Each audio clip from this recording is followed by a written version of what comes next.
অসমত যিটো বিহাৰ দিৱস আয়োজন কৰিবলৈ লৈছিলে তাত অসমৰ খিলঞ্জীয়া মানুহৰ স্বাৰ্থ বিঘ্নিত হৈছে আৰু আমি দুখিত আৰু আমি ক্ষোভিত। কিন্তু কোনটো জাতীয় সংগঠনৰ প্ৰাক্তন নেতাই ইয়াত উদ্যোগ লৈছিলে সেইটো অসমৰ জনগণে চাই আছে।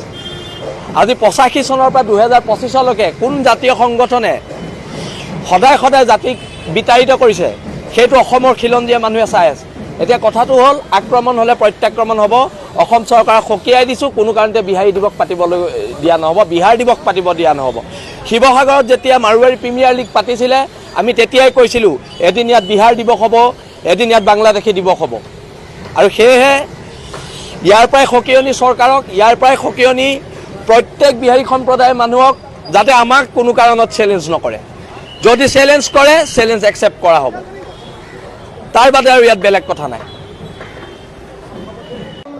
22 মাৰ্চৰ দিনা বিহাৰ দিৱস। সেই বিহাৰ দিৱস তিনিচুকীয়া জিলাত এটা বিশেষ ৰাজনৈতিক দলৰ এগৰাকী পাক্ষিকতা মন্ত্ৰী আৰু এগৰাকী টিকট প্ৰত্যাশী ব্যক্তিৰ নেতৃত্বত বিহাৰ দিৱস উদযাপন কৰিবলৈ লোৱা বিষয়টো কেতিয়াও গ্ৰহণযোগ্য হ'ব নোৱাৰে। এই কথাক আমি সদৌ অসম ছাত্ৰ সন্থাই ধিক্কাৰ দিছোঁ। আৰু গোটেই বিষয়টো সন্দৰ্ভত তেওঁলোকে যিটো পৰিকল্পনাই আচলতে বিহাৰ দিৱস আমি সকলোকে লগত লৈ অসমীয়া জাতিটো আগবঢ়াৰ এটা পৰিকল্পনাই চলা আমি এটা জাতি, কিন্তু ইয়াৰ মাজত এনেকুৱা ধৰণৰ সকলোকে ভাগ ভাগ কৰি তেনেকুৱা ধৰণৰ পৰিকল্পনাৰ আগবঢ়া কথাটো গ্ৰহণযোগ্য হ'ব নোৱাৰে। এই দুঃসাহস নকৰিবৰ কাৰণে আমি সকলোকে সকীয়াই দিছোঁ। অসম অসমীয়াৰ হয় আৰু অসমত অসমীয়া মানুহে অসম দিৱস পালন কৰিব, তাৰ বৰঞ্চ আন কোনোবা দিৱস ইয়াত পালন কৰাটো কেতিয়াও গ্ৰহণযোগ্য হ'ব নোৱাৰে। তাৰ সমান্তৰালভাৱে অসমত খিলঞ্জীয়া মানুহৰ দপদপনি থাকিব লাগিব, খিলঞ্জীয়া মানুহৰ আধিপত্য থাকিব লাগিব। এইখন অসমত আন এখন ৰাজ্যৰ দিৱস, কোনোবা এটা দল, কোনোবা অনুষ্ঠান প্ৰতিষ্ঠান বা কোনোবা ব্যক্তিগত অনুষ্ঠানৰ উদ্যোগত যাতে অনুষ্ঠিত কৰাৰ দুঃসাহস কোনেও নকৰে, তাৰ বাবে আমি সকলোকে সকীয়াই থৈছোঁ। আৰু ইতিমধ্যে আমি অৱগত হৈছোঁ যে তেওঁলোকে এই সিদ্ধান্তটো বাতিল কৰিছে বুলি সংবাদ মাধ্যমৰ যোগেদি আমি জানিব পাৰিছোঁ।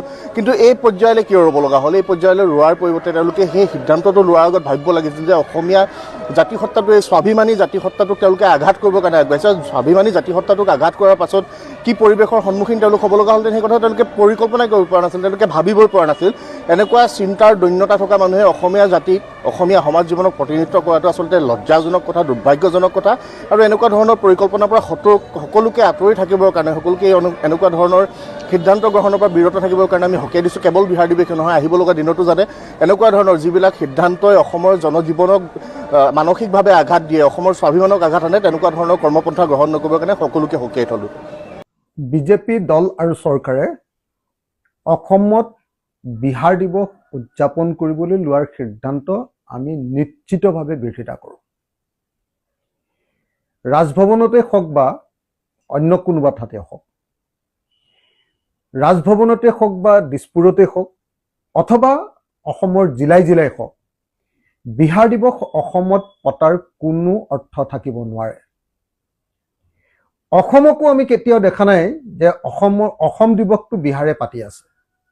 আমি বিহাৰক এইটো কথা দেখা নাই যে অসম দিৱস বিহাৰত অনুষ্ঠিত কৰা হয় আৰু জিলাই জিলাই কৰা হয়।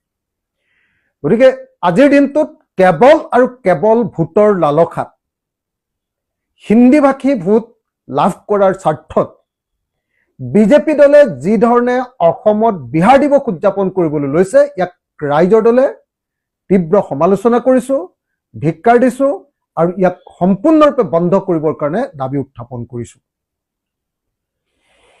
আটাইতকৈ ডাঙৰ কথা যে অসমৰ মুখ্যমন্ত্ৰীজনে যেতিয়া বিহাৰ দিৱসক লৈ হাল্লা হুলস্থুল লাগিলে, অসমৰ মানুহে প্ৰতিবাদ কৰিলে, সামাজিক মাধ্যমতো ইয়াৰ তীব্ৰ বিৰোধিতা কৰা হ'ল।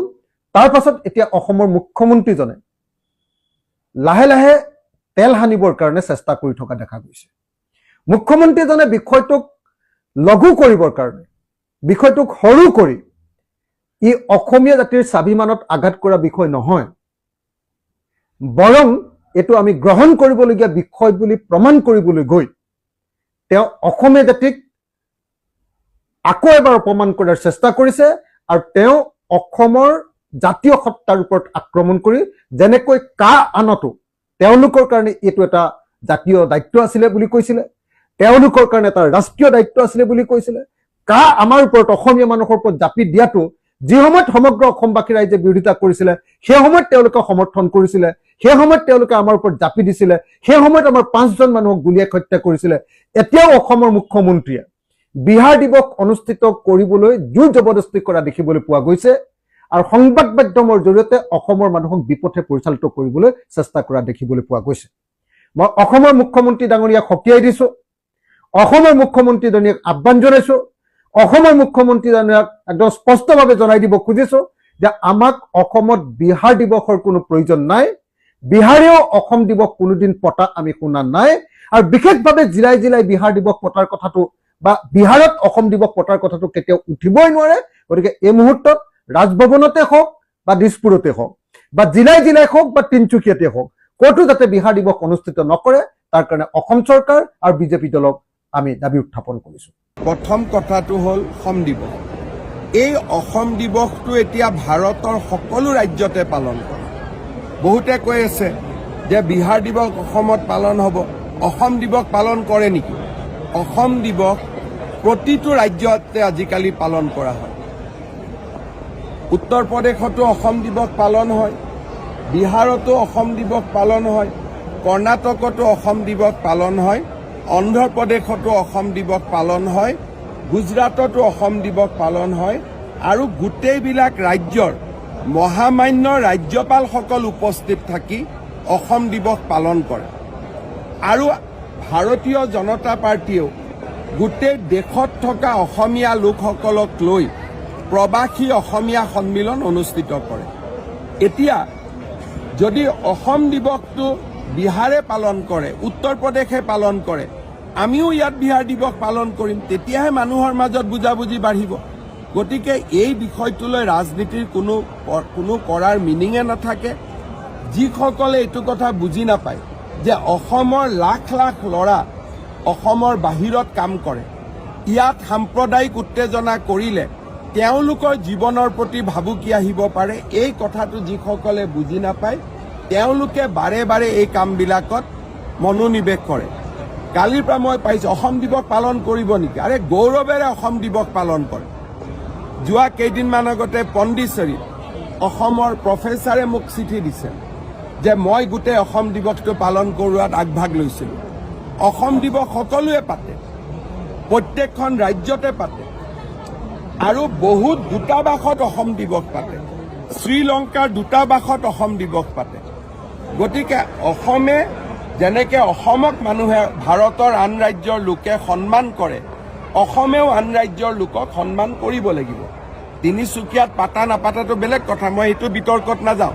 তিনিচুকীয়াত পাতক, গুৱাহাটীত পাতক, য'ত পাতক পাতক, কিন্তু যেতিয়ালৈকে বিহাৰ ৰাজভৱনত অসম দিৱস পালন হ'ব, ময়ো অসমত বিহাৰ দিৱস পালন কৰাত তাত কোনো বিৰোধিতা কৰাৰ মই কোনো যুক্তিয়ে দেখা নাপাওঁ। এনেকৈ আমাৰ অসমক এটা যে আমি খুব নেৰো সীমিত এনেকুৱা ধাৰণা এটা দিয়াৰ কাৰণে অসমত আজি ইমান দিনে উদ্যোগীসকল অহা নাছিল। আজি অসমীয়া বুলি ক'লে গোটেই ভাৰতত মানুহে সন্মান কৰে। আৰু যদি অসমৰ পৰা এইবিলাক মেছেজ যায় যে আমি বিহাৰীৰ এগেইনষ্টত, আমি মাৰোৱাৰীৰ এগেইনষ্টত, আমি গুজৰাটীৰ এগেইনষ্টত, আমি তামিলনাডুৰ এগেইনষ্টত, অসমৰ ল'ৰা ছোৱালীয়ে চাকৰি কেনেকৈ পাব বাহিৰত? গতিকে এই ধাৰণাবিলাকৰ পৰা আমি আঁতৰি অহাৰ সময় হৈছে।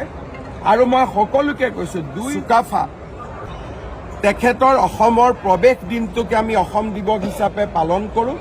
এতিয়া ভাৰতেও এই দিনটো পালন কৰে। দ্বিতীয়তে, এতিয়া গোটেই ভাৰতৰ ৰাজ্যবিলাকত লাচিত বৰফুকনৰ ওপৰত পাঠ্যপুথিত এটা পেৰেগ্ৰাফ সোমাব গৈ আছে।